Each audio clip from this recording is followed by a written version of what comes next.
News program coming to you live from All 24 News here in Algiers. Coming up next. Algerian president chairs a cabinet meeting devoted to reviewing retirement pension and other matters pertaining to different sectors of endeavor.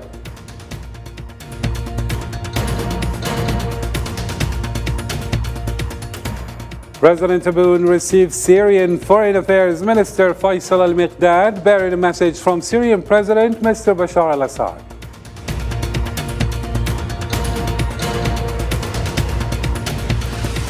At least 59 civilians were reported dead and 600 others injured in one of the bloodiest confrontations between the Sudanese army and the Rapid Support Forces.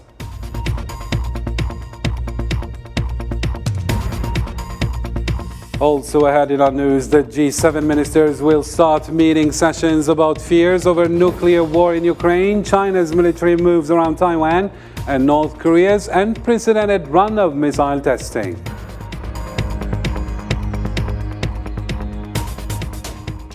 Hello again and welcome to the details of our news program. First off in our news, Algerian President of the Republic, Supreme Commander of the Armed Forces and Minister of National Defense, Mr. Abdelmajid Tebboune, chaired on Sunday a cabinet meeting devoted to reviewing retirement pension and joint proposals between ministerial sectors related to urban police, seawater desalination, and the completion of the Media City, in addition to two presentations related to sports in primary schools and preparations for the 2023 Hajj or pilgrimage season. At the end of the meeting, a number of decrees of appointments and termination of duties in senior positions in the state were approved.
Still with President activities, President Tebboune received on Sunday at the Presidency of the Republic Minister of Foreign Affairs and Expatriates of the Syrian Arab Republic, Faisal al-Miqdad, who carried a message from Syrian President Mr. Bashar al-Assad. The audience took place in the presence of the Principal Private Secretary to the Presidency of the Republic, Mr. Mohammed Nadir al-Arbawi. تشرفت قبل قليل بلقاء فخامة الرئيس عبد المجيد تبون. I had the honor to meet His Excellency President Abdelmajid Tebboune. The conversation was honest. I extended to His Excellency the greetings of his brother, Mr. President Bashar al-Assad, as well as a verbal message from his part. This message confirms the depth of the existing relations between the two sisterly countries. We're now in the country of a million martyrs. We always learn lessons from the sacrifices of this great people. We were and still are on the side of this people since ancient times, and not only since the days of Emir Abdul Qadir al-Jazairi in Syria. We were and we are still one, and no one can separate Algeria from Syria. Al-Miqdad stated that Algeria, as the chair of the Arab Summit, stood by Syria in all challenges during the last period, indicating that Algeria is always ready to defend the interests of Arab nations and Syria. الجزائر بصفتها رئيس القمة العربية تحملت مسؤوليات كبيرة. As the chair of the Arab Summit, Algeria carried great responsibilities and defended the rights of the Arab people everywhere. Algerian leadership and people stood by Syria before all challenges that we faced. Our great thanks to His Excellency President Abdelmajid Tebboune for giving us the opportunity to be enlightened by the Algerian positions and by his honest judgment and analysis of the circumstances that the region and the world are going through. The Syrian foreign minister also indicated that Algeria wanted Syria to be at the heart of the Arab League and the Arab event in order to accomplish the objectives at the Arab level. Let's take a listen. الجزائر بصفتها رئيس للقمة العربية أيضا وقفت إلى جانب سوريا. As the chair of the Arab Summit, Algeria also stood by Syria. And you know that Algeria always wanted Syria to be in the heart of the Arab event, in the center of the Arab League, in the core of the Arab solidarity, and in the heart of joint Arab action in order to reach achievements at the level of Arab reality. Faisal al-Miqdad valued Algerian solidarity with Syria during the devastating earthquake that struck the country 2 months ago, underlining that the Algerian rescue team was the first to arrive to help Syrian people. أود أن أعبر لكم جميعا I would like to extend to all of you warm greetings of President Bashar al-Assad, to the Algerian people and leadership, especially for the sincere stance expressed by the Algerian people under the leadership of His Excellency President Abdelmajid Tebboune after the catastrophic earthquake that struck Syria. One of the first teams who came to the rescue of Syrian people was the Algerian team, who played a major role. Every Syrian will remember with pride. And in an interview with our channel, All 24 News, the Syrian foreign minister stated that the views and positions of his country have been similar to Algeria's positions. Al-Miqdad stated that Algeria's political analysis of the regional and international scene has allowed it to be on the right path in supporting unity of Arab countries. موقف الجزائر كان ثابتا. The position of Algeria was unwavering and was the light in the dark sky of the region. Cooperation in the positions of the two countries made them similar to some extent in many views and in the political analysis of the positions of countries in the region and on the international level. As Arab countries, our first goal is to have natural and clear relations based on joint work to face joint challenges which all Arab countries are facing. That's why we say that the exchange of visits between Damascus and some Arab countries emanates from the desire of all parties to open a new page in Arab-Arab relations. Why would these relations be natural with all countries and not with Arab countries? The stronger Arab-Arab relations be, the stronger our international relations be, and the stronger we become to face the challenges that we're going through together.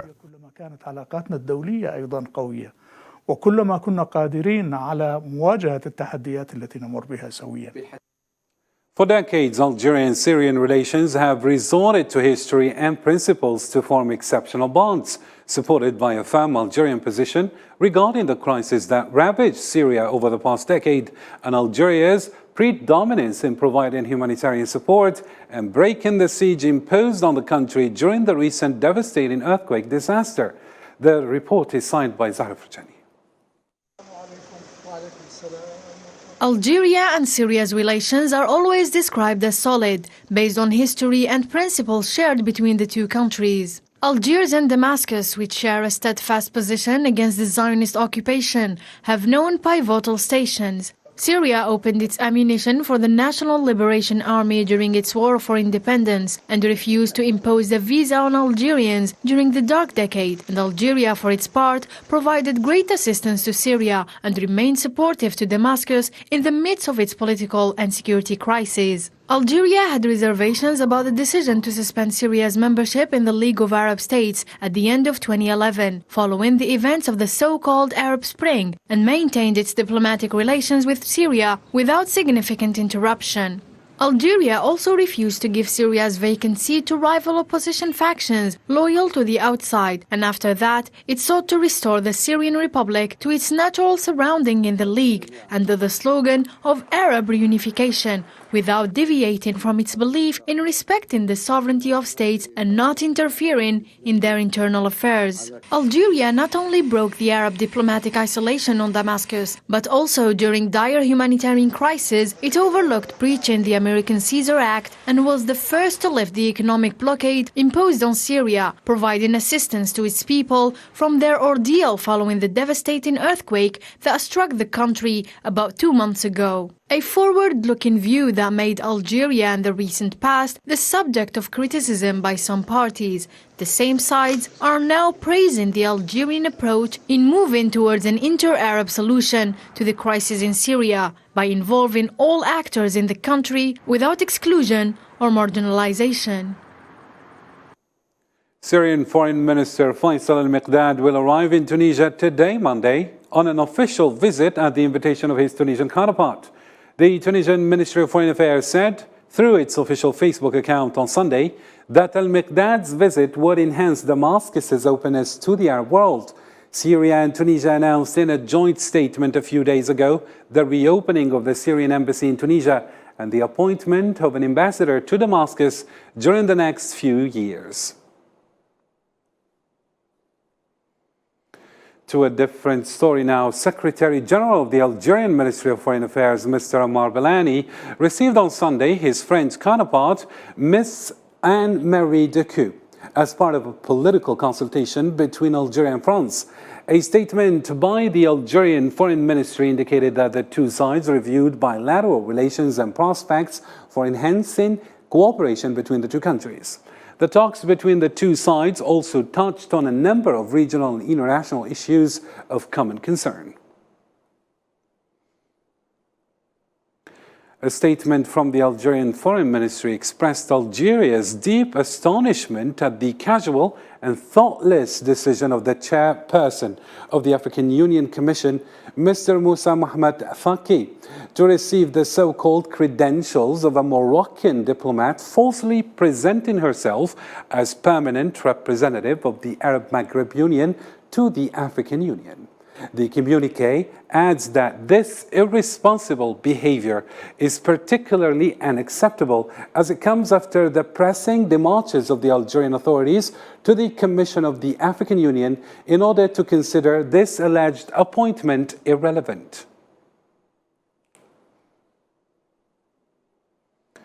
The repercussions of the crisis between Algeria and Madrid continues, according to the French magazine Le Point, which indicated in one of its reports the consequences of the shock wave between the two countries, especially in terms of economic exchanges. The French magazine also indicated at the conclusion of its report that great fears prevail among finance and business in Spain. The rate of decline in Spanish exports to Algeria reached 93% last December, which is equivalent to 10.8 million euros, compared to a monthly average of 169 million euros in the same period in 2022. Spanish companies, especially in the Valencia region, last year were forced to search for other outlets than Algeria for their exports, especially to France and Portugal. To some different regional news now, President of the Sahrawi Arab Republic, Secretary General of the Polisario Front, Mr. Brahim Ghali, in his opening speech during his supervision of the founding session of the Advisory Council, has confirmed the willingness of the Sahrawi Party to cooperate with the efforts of the United Nations to resolve the conflict in Western Sahara. More details with Salman Asib. The accelerating developments in the Sahrawi issue that lasted over 2 years and a half regarding the Moroccan escalation are accompanied by positions that called for a return to UN resolutions, which was confirmed by the Sahrawi president during his supervision on the founding session of the Advisory Council. Brahim Ghali, in his opening speech during his supervision of the founding session of the Advisory Council, expressed the readiness of the Polisario Front to cooperate with the efforts of the UN in a context which respects the legal framework to resolve the conflict of decolonization which opposes his country to Morocco. We affirm our readiness to cooperate with international efforts to resolve our conflict with Morocco in a framework that considers our cause to be decolonization. The Polisario Front is the sole and legitimate representative of the Sahrawi people, and it renews its firm commitment to enabling our people to exercise their right to self-determination and independence. Brahim Ghali also called on the international community in general and the United Nations Security Council in particular in order to assume its responsibility and play its role in the context of the implementation of the Charter and resolutions of the United Nations and to support the United Nations mission for the referendum in Western Sahara. We call on the international community and the UN Security Council to assume its responsibility and accelerate MINURSO's mission to carry out its mandate entrusted to it, which is the only basis for the peace process that had been approved and signed by the parties to the conflict and recognized by the UN Security Council. President Brahim Ghali also stressed that the United Nations is obligated to protect the Sahrawi citizens in the occupied territories of Western Sahara and their fundamental rights, and to immediately stop all forms of intensive illegal exploitation of the Sahrawi natural resources by the Moroccan occupying state. We affirm that the United Nations is obliged to protect our citizens and stop the Moroccan illegal exploitations of our wealth. We also remind the European Union of the decisions of the European Court of Justice considering Western Sahara and Morocco as separate countries, and our wealth can only be disposed by the will of our people through its sole and legitimate representative, the Polisario Front. It's worth noting that the Sahrawi president also stressed that the Polisario Front, as it enters the 50th anniversary of its founding, it reiterates its firm commitment to the ultimate goal that embodies the will of all Sahrawis and enables them to exercise their inalienable right to self-determination and independence. To the latest on what's happening in Sudan, the army and the rapid support forces in Sudan agreed to allow the opening of safe corridors for humanitarian cases for a temporary period. The Sudanese army stated that the armed forces agreed to the United Nations proposal to open safe paths for humanitarian cases for a period of 3 hours, starting from 4 in the afternoon, local time, indicating that these paths will not prevent the army from responding when any abuses occur by the rapid support forces.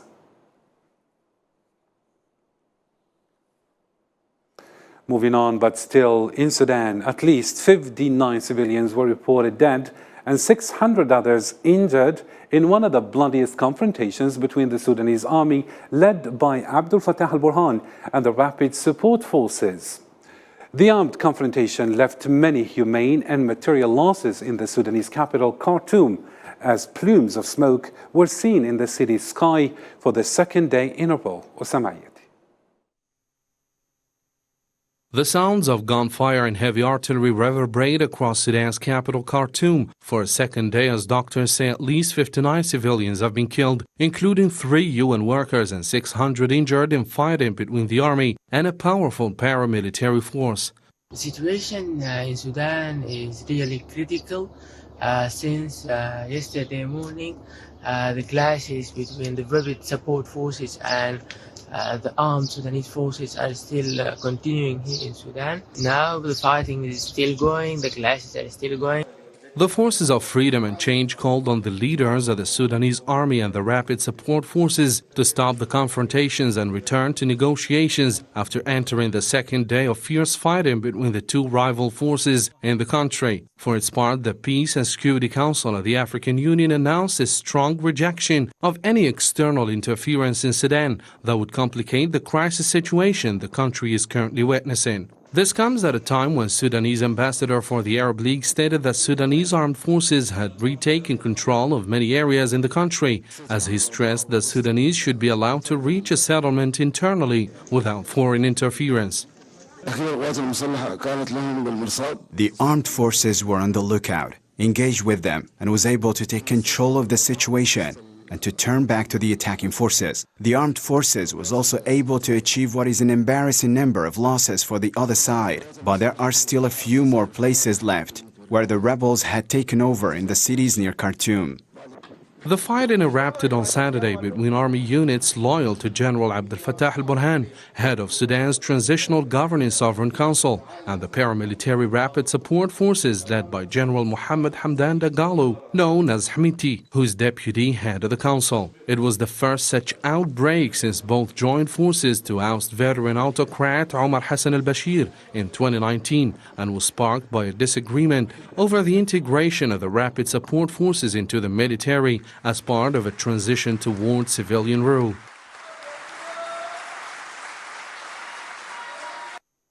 In a related context, the Algerian Ministry of Foreign Affairs confirmed that no injuries were recorded among members of the Algerian community due to the conditions experienced in the Sudanese capital. In a statement, the Algerian Foreign Ministry called on members of the Algerian community to take caution and to follow the security directives issued by the local authorities and to communicate continuously with the interest of the Algerian embassy in order to provide support and assistance or to report on developments in their situation.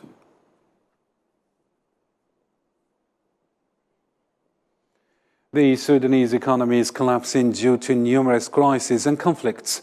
The violent clashes experienced by the capital of Sudan, Khartoum, are increasingly weakening the economic landscape of the country, while international sanctions, inflation, and a heavy foreign debt are accelerating the deterioration of the situation. We don't want to see our country in state of war. The tanks take over the streets and that worries the population, hoping that the conflicts will end, as we hope that the situation will stabilize in the country.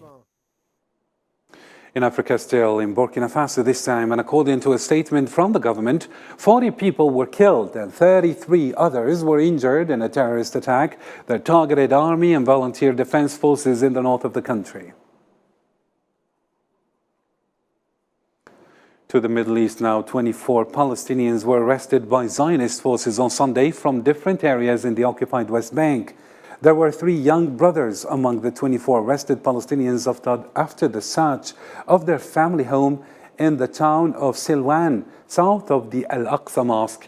Meanwhile, Zionist army stormed several areas in the city of Bethlehem, arresting 7 Palestinians, as well as another was arrested in Kalkilia. The Palestinian President Mahmoud Abbas confirmed that the United Nations will commemorate the 75th anniversary of the Nakba of the Palestinian people for the first time on the 15th of next May to commemorate the date of facing about 800,000 Palestinians to leave their homes to escape from the massacres committed by Zionist occupier, which led to the death of about 15,000 Palestinians. Islam Sid reports. 75 years have passed since the Nakba of Palestine, a history engraved in the memory of a people who were subjected to the worst forms of repression and forced displacement. The efforts of the Palestinians and their adherence to establishing their independent state with Al-Quds al-Sharif as its capital began to receive a wide international response after decades of neglect and denial, as the United Nations decided for the first time to celebrate the Nakba of Palestine next May.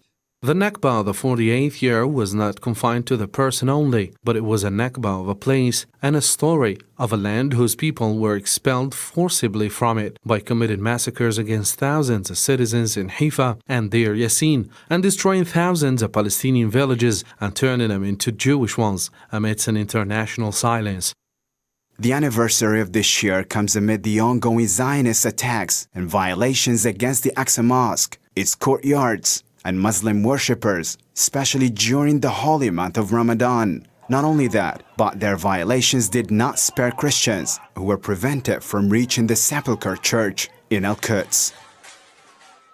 Despite the displacement, attacks, arrests, and all forms of genocide to which Palestinians are subjected, many of them still have great hope to return to their homeland one day. The top diplomats from some of the world's powerful democracies will hold discussion in the hot spring resort town of Karuizawa. The 7 nations' foreign ministers of G7 will start meeting sessions from Monday. The discussions are expected to be held about fears of a nuclear war in Ukraine, tensions of China and the self-ruling island Taiwan, as well as North Korea's unprecedented run of missile testing.